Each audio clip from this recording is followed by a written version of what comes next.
Salut Elena Gebhardt, bienvenue à l'École de la Conscience. Je suis très contente de te recevoir aujourd'hui parce que nous avons commencé, toi et moi, une collaboration que je souhaite longue et fructueuse autour des animaux, du bien-être animal et surtout de l'information à leurs propriétaires parce que c'est vrai que ces dernières années, j'ai constaté à travers les cours de communication animale que en fait, les gens ignoraient beaucoup de choses et puis les propriétaires aussi ignorent beaucoup de choses.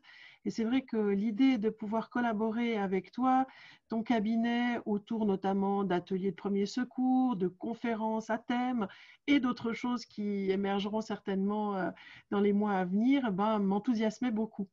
Mais ce que j'aurais aimé surtout, c'est que peut-être tu nous expliques comment tu en es arrivé aussi là, à avoir envie, puisque au départ l'envie vient de toi, de donner des cours de premiers secours pour les propriétaires, des conférences à thème, et puis finalement, qu'est-ce qui t'a amené au métier de vétérinaire?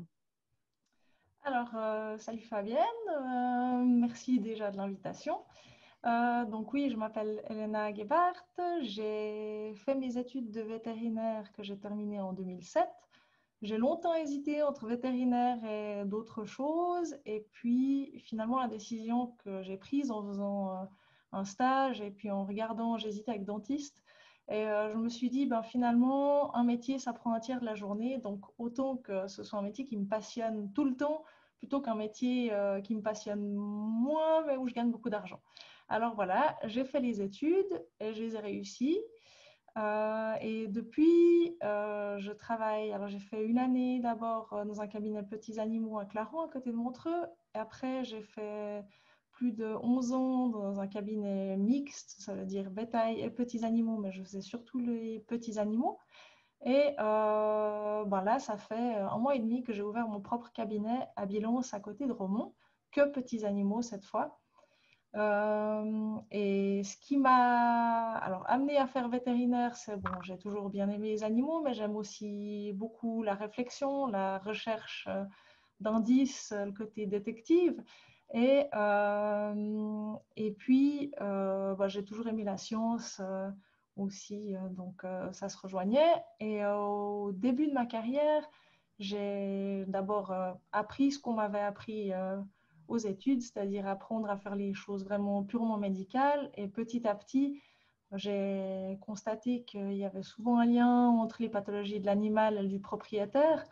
Quand on a une fois quelqu'un qui vous dit que tiens, c'est curieux, son chat est diabétique, son fils aussi, on se dit ça peut être le hasard, mais quand ça fait 10 fois qu'il y a quelqu'un qui vous dit quelque chose comme ça, on se dit quand même que c'est étrange.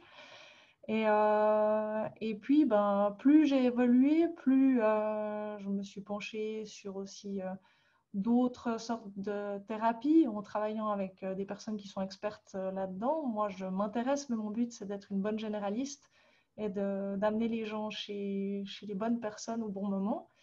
Et puis, ben, par rapport à la question des formations, je pense que j'ai quand même, dans les téléphones que j'ai en urgence, je pense qu'il y a bien un tiers des téléphones où les gens peuvent faire quelque chose à la maison eux-mêmes. C'est juste qu'ils ne le savent pas ou qu'ils n'osent pas. Et finalement, alors c'est pas que ça m'embête d'avoir des téléphones d'urgence, mais finalement, je me dis, ben, si les gens osent plus et puis qu'on leur a dit, ben, ça peut aider et les animaux et les gens. Et c'est vrai que j'ai eu une réflexion quand même récurrente de la part des propriétaires qui me disaient: ah, mais c'est chouette, vous nous expliquez, vous nous montrez. Et moi, ça me paraît tout à fait naturel, mais du coup, je me suis dit, ben, autant expliquer et montrer à un maximum de gens.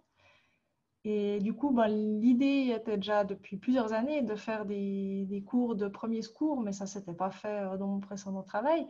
Et le but, alors, c'est pas les premiers secours comme aux humains de faire un massage cardiaque et puis du bouche à nez.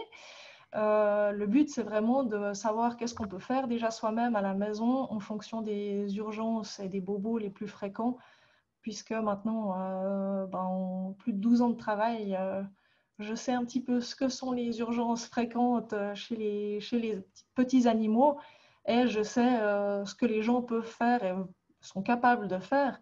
Et après, c'est clair qu'il y a des personnes qui sont capables ou aptes à faire plus de choses et d'autres qui préfèrent que ce soit le vétérinaire qui le font.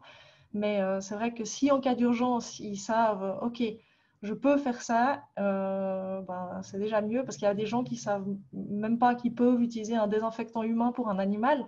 Et je trouve que c'est dommage parce que c'est une petite connaissance qui peut faire beaucoup de bien. Oui, merci pour toutes ces explications. Mais en fait, quand tu racontes ton expérience, je me dis que finalement, lorsqu'on prend un animal, lorsqu'on décide de devenir propriétaire d'un animal ou d'avoir un compagnon animal, ben, personne ne nous apprend ça. En fait, il n'y a pas d'école pour les propriétaires pour apprendre à faire ces choses. Puis, on est aussi dans une société où on a tendance à s'en remettre à la médecine. Alors, d'un côté, c'est bien parce que forcément que vous avez des connaissances que nous n'avons pas, propriétaires d'animaux. Mais en même temps, moi, je trouve chouette l'idée d'autonomiser un peu les gens et peut-être de désengorger certaines urgences, permettre aussi aux gens d'avoir l'impression qu'ils font quelque chose et pas de se sentir toujours impuissant en se disant mon Dieu, qu'est-ce qui va se passer mon animal va mourir parce qu'il y a plein de petits gestes qu'on peut faire et, euh, et l'animal ne va pas toujours mourir. Enfin, je vois un peu les mêmes gens que toi en communication animale intuitive, avec souvent cette crainte que mais je ne connais pas, donc je peux rien faire. Un petit peu comme certaines personnes quand ils arrivent aux urgences avec leur bébé, hein, où c'est au fait le même genre d'angoisse, c'est les animaux, ils ne parlent pas. Donc, qu'est-ce que je fais? Et ça, c'est chouette que tu puisses offrir ces outils-là. Oui, ouais. Alors après, le but, c'était aussi d'apprendre aux gens à juste reconnaître les signes vitaux qui sont importants et savoir ce qui est normal et ce qui est anormal. Et aussi, ben, quand un animal il arrive chez le vétérinaire, souvent il est stressé, donc la fréquence cardiaque, elle va de toute façon être plus haute. La fréquence respiratoire aussi. Des fois, il y a certains animaux qui arrivent à monter dans des températures qui sont pathologiques, mais rien qu'avec le stress. Et du coup, si le propriétaire a déjà pu à la maison contrôler et de dire voilà, sa fréquence respiratoire elle était de temps et puis sa température était de temps, ça permet déjà de savoir ok, bon ben oui, il a de la fièvre parce qu'à la maison il avait déjà de la fièvre ou non, et ce n'est pas, c'est juste le stress.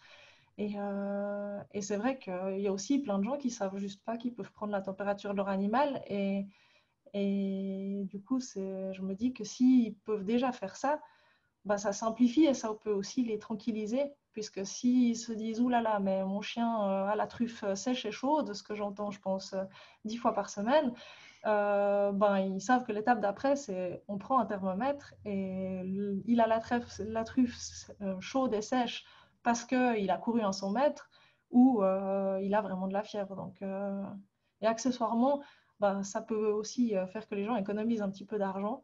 Euh, donc, c'est tout bénef pour eux aussi.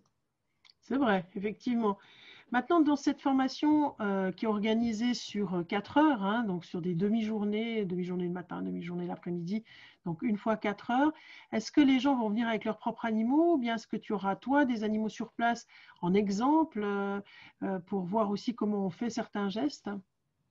Alors, donc le but de ces cours, ça serait qu'il y ait une partie d'abord théorique et ensuite une partie pratique. Et pour la partie pratique, effectivement, que mon but, c'est d'avoir, alors pas des chats parce que ça va être un petit peu compliqué, mais d'avoir, je dirais en tout cas, un chien coopératif et sans pathologie, histoire qu'on puisse le manipuler sans lui faire mal, pour pouvoir montrer en vrai, parce que je sais qu'il y en a qui montrent comment faire des pansements sur une peluche, mais c'est pas du tout la même chose. Et du coup, mon but, c'est d'avoir un chien. Après, au niveau pratique, je pense que c'est plus pratique que j'organise un ou deux chiens que je connais et qui connaissent le cabinet aussi, plutôt que les gens viennent avec leur chien. Après, si vraiment les gens ont un chien super cool qui reste couché et puis qui se laisse tripater à tort et à travers et qui s'entend avec les autres chiens, c'est faisable. Mais le but, c'est pas que chacun vienne avec son chien parce que sinon on va passer plus de temps à éviter que les chiens passent leur temps à se renifler, à jouer ensemble plutôt que de travailler. Donc voilà. Réguler l'entente entre les chiens. C'est Alors, ça, ouais. Ou mais en fait, calmer le jeu. c'est ça. Tu parlais de chiens. En fait, tu vas aborder les chats aussi et puis les NAC, hein, les nouveaux animaux de Oui, compagnie. Donc, éventuellement, si quelqu'un a un cochon d'Inde, un chinchilla qui se laisse bien manipuler, une gerbille, Est-ce que cette personne-là, en s'inscrivant, elle pourrait imaginer l'apprendre avec, ou bien toi aussi, tu vas montrer des choses, un furet, quelque chose avec comment intervenir auprès des NAC? Alors, de manière générale, les premiers secours seront applicables à toutes les espèces. Après, je dirais que c'est plus une question de stress de l'animal. Je ne suis pas sûre que je puisse trouver une gerbille ou un lapin qui soit suffisamment zen pour supporter qu'il soit touché par 5 personnes différentes et se Hmm. faire des pansements. C'est plus pour ça. Après, si quelqu'un a un lapin super cool, bien sûr qu'on peut envisager ça, mais c'est plus par rapport au stress. Le but, c'est qu'on puisse apprendre sans que les animaux en pâtissent non plus. C'est Ça devient important, après de l'expérimentation. je comprends. Oui, effectivement, c'est logique. Ben voilà, je crois que les personnes qui nous entendent, elles voient un petit peu comment sont organisées ces 4 heures. C'est des cours qui se donnent avec peu de personnes, puisqu'on a décidé de limiter à 5 personnes, de manière à ce que tu puisses répondre aux questions, que tu sois vraiment là pour chacun, pour les essais, les exercices, et pour répondre individuellement à, je pense, aux nombreuses questions qui vont émerger de cette formation. La première formation, elle est prévue le 24 octobre. C'est donc un samedi ou un dimanche matin maintenant, je ne me Un rappelle plus. samedi. Un samedi, merci. Un samedi matin. Donc il y a un premier groupe le matin, un premier groupe l'après-midi. Et puis, ça se donnera à ton cabinet à Bilance, qui se trouve entre Romont et Bulle, quelque chose comme ça? Non, juste entre Romont et la route de Berne. C'est vraiment à 2 minutes de Romont. Ah, d'accord. Plus de Euh, ce côté-là, Plus d'accord, que du de côté Bulle. route de Berne. D'accord. Voilà, on est à 20 D'accord. minutes de Payerne à peu près. 20 minutes de Payerne, 2 minutes de Romont, ça permet aux gens de se situer géographiquement. Et puis le 29 novembre, où normalement la formation se donnera donc à l'école de la conscience à Aupan, près d'Yverdon. Et on verra ce qui se passe d'ici là aussi par rapport au Covid, si c'est possible qu'on donne ces formations dans des conditions sanitaires. On se préoccupera, en tout cas Elena et moi, de mettre en place ce qu'il faut pour votre sécurité, voire de renvoyer si c'est nécessaire. Est-ce qu'il y avait peut-être d'autres choses que tu avais envie de faire passer aux gens qui vont t'écouter et écouter cette interview? Alors, pas plus que ça. Ben, je me réjouis de pouvoir montrer ça. Et puis aussi, ben, comme tu disais, après, le but, ce sera aussi de faire des conférences sur Internet, sur différents thèmes. Et je pense que si des gens ont des idées de thèmes, des choses dont ils aimeraient entendre parler, ben, c'est tout à fait discutable et organisable en fonction des envies. C'est vrai que des idées de thèmes, toi et moi, on en a eu quelques-uns, mais tout à coup, des gens ont des questions. Donc Tout à voilà. fait. Alors, volontiers, y compris les experts, parce que parmi les gens qui nous écoutent, il y a des experts dans leur domaine. C'est vrai qu'on a déjà un certain nombre de thèmes planifiés. Toi, tu parleras des diarrhées et vomissements chez les petits animaux. Tu vas parler aussi de, rappelle-moi, La santé de la dentaire, santé dentaire. Voilà, ça sera le printemps prochain. Mais c'est vrai que s'il y a d'autres thèmes, alors elles sont bienvenues. N'hésitez pas à envoyer un petit mot à l'école de la conscience qui s'inscrit là-dessous pour faire part de vos idées.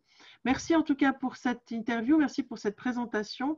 Merci aussi d'ouvrir ton cabinet à des personnes qui ont des animaux pour qu'ils apprennent comment s'occuper et bien soigner leurs animaux pour avoir moins besoin du vétérinaire.